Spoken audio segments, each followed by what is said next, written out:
ಬಲಿ ಚಕ್ರವರ್ತಿ. ಹಿರಣ್ಯಕಶಿಪುವಿನ ಮಗ ಪ್ರಹ್ಲಾದ ಮಹಾವಿಷ್ಣು ಭಕ್ತ. ಆತನ ಮಗ ವಿರೋಚನನ ಪುತ್ರನೇ ಬಲಿ ಚಕ್ರವರ್ತಿ. ಈತನು ಕೂಡ ಮಹಾವಿಷ್ಣು ಭಕ್ತನೇ. ಆದರೆ ರಾಕ್ಷಸ ವಂಶದಲ್ಲಿ ಹುಟ್ಟಿದವನಾದ್ರಿಂದ ತಾಮಸ ಗುಣವು ಇವನಲ್ಲಿ ಪ್ರಬಲವಾಗಿತ್ತು. ಬಲಿ ಚಕ್ರವರ್ತಿ 99 ಅಶ್ವಮೇಧ ಯಾಗಗಳನ್ನ ಮಾಡಿದ್ದ. 100 ಅಶ್ವಮೇಧ ಯಾಗಗಳನ್ನ ಮಾಡಿದರೆ ಅವನಿಗೆ ಇಂದ್ರ ಪಟ್ಟ ಸಿಕ್ತಿತ್ತು. ಬಲಿ ಚಕ್ರವರ್ತಿ 100ನೇ ಯಾಗವನ್ನ ಕೈಗೊಂಡಿದ್ದ. ಯಾಗ ಮಾಡುವಾಗ ಯಾರೇ ಬರಲಿ ಬಂದವರಿಗೆಲ್ಲರಿಗೂ ಅವರು ಕೇಳಿದ ವಸ್ತುಗಳನ್ನ ದಾನವಾಗಿ ಕೊಡಬೇಕೆಂಬ ನಿಯಮ ಇದೆ. ಹಾಗಾಗಿ ಬಂದವರಿಗೆಲ್ಲ ಯಥೇಚ್ಛವಾದ ದಾನವನ್ನ ನೀಡ್ತಾನೆ ಬಲಿ ಚಕ್ರವರ್ತಿ. ಇದೇ ಸಮಯದಲ್ಲಿ ಬಲಿ ಚಕ್ರವರ್ತಿಯನ್ನ ನಿಗ್ರಹಿಸಲು ತಕ್ಕ ಸಮಯವೆಂದ ಭಾವಿಸಿದ ವಿಷ್ಣು ವಾಮನ ರೂಪವನ್ನ ತಾಳಿ ಯಾಗ ನಡೆಯುವ ಸ್ಥಳಕ್ಕೆ ಬರ್ತಾನೆ. ಈ ವಾಮನ ಇಂದ್ರನ ತಾಯಿ ಮಹಾನ್ ಋಷಿ ಕಶ್ಯಪ ಹಾಗೂ ಆದಿತಿಯ ಮಗ. ಆದಿತಿ ಪಯೋವ್ರತವನ್ನ ಮಾಡಿ ಬಲಿಯ ಆಳ್ವಿಕೆಯನ್ನ ಕೊನೆಗೊಳಿಸಲು ಭಗವಾನ್ ವಿಷ್ಣುವು ತನ್ನ ಮಗನಾಗಿ ಜನಿಸಬೇಕೆಂದು ಪ್ರಾರ್ಥಿಸಿದ್ದಳು. ಆಕೆಯ ಪ್ರಾರ್ಥನೆಯಿಂದ ಸಂತೃಪ್ತನಾದ ಹರಿಯೇ ವಾಮನನಾಗಿ ಆಕೆಯ ಗರ್ಭದಲ್ಲಿ ಜನಿಸ್ತಾನೆ.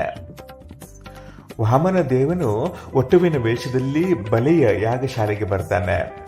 ಬ್ರಾಹ್ಮಣರು ಏನು ಕೇಳಿದ್ರೂ ನೀಡ್ತೇನೆ, ಅವರನ್ನ ಯಾವಾಗ್ಲೂ ಗೌರವದಿಂದ ನಡೆಸಿಕೊಳ್ತೇನೆ ಎಂದು ಬಲಿ ಪ್ರಮಾಣ ಮಾಡಿದ್ದರಿಂದ ಅವನು ವಾಮನನನ್ನ ಸ್ವಾಗತ ಮಾಡ್ತಾನೆ.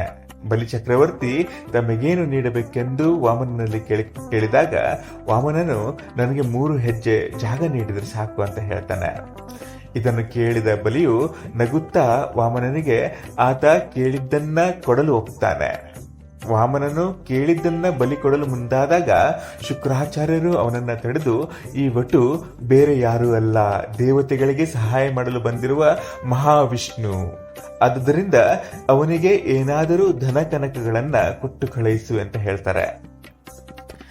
ಆದರೆ ಬಲಿ ಚಕ್ರವರ್ತಿ ತಾನು ಮಾತು ಕೊಟ್ಟಿರೋದ್ರಿಂದ ತನ್ನ ಮಾತನ್ನ ಹಿಂತೆಗೆದುಕೊಳ್ಳಲಾರೆ ಅಂತ ಹೇಳ್ತಾನೆ. ಶುಕ್ರಾಚಾರ್ಯರು ಎಷ್ಟು ಮನವೊಲಿಸಿದ್ರು ಬಲಿ ಚಕ್ರವರ್ತಿ ಕೇಳೋದೇ ಇಲ್ಲ. ಆಗ ಶುಕ್ರಾಚಾರ್ಯರು, ಕುಲಗುರುವಾದ ನನ್ನ ಆಜ್ಞೆಯನ್ನ ನಿರ್ಲಕ್ಷಿಸಿರೋದ್ರಿಂದ ನೀನು ಅಧಿಕಾರವನ್ನ ಕಳೆದುಕೊಂಡು ಸ್ಥಾನಭ್ರಷ್ಟರಾಗು ಎಂದು ಬಲಿ ಚಕ್ರವರ್ತಿಗೆ ಶಾಪ ಕೊಟ್ಬಿಡ್ತಾರೆ.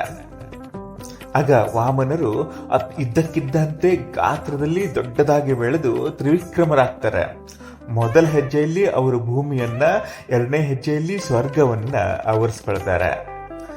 ಆಗ 3ನೇ ಹೆಜ್ಜೆಯನ್ನ ಎಲ್ಲಿಡಬೇಕು ಅಂತ ಬಲಿ ಚಕ್ರವರ್ತಿಗೆ ಕೇಳಿದಾಗ ತನ್ನ ತಲೆಯ ಮೇಲಿಡು ಅಂತ ಬಲಿ ಚಕ್ರವರ್ತಿ ವಾಮನರಿಗೆ ಹೇಳ್ತಾನೆ.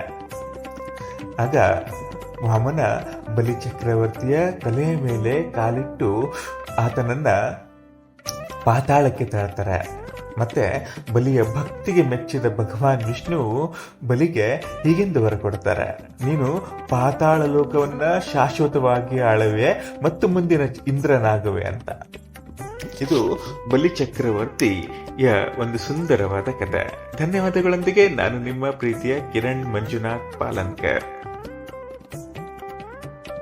मटर पनीर और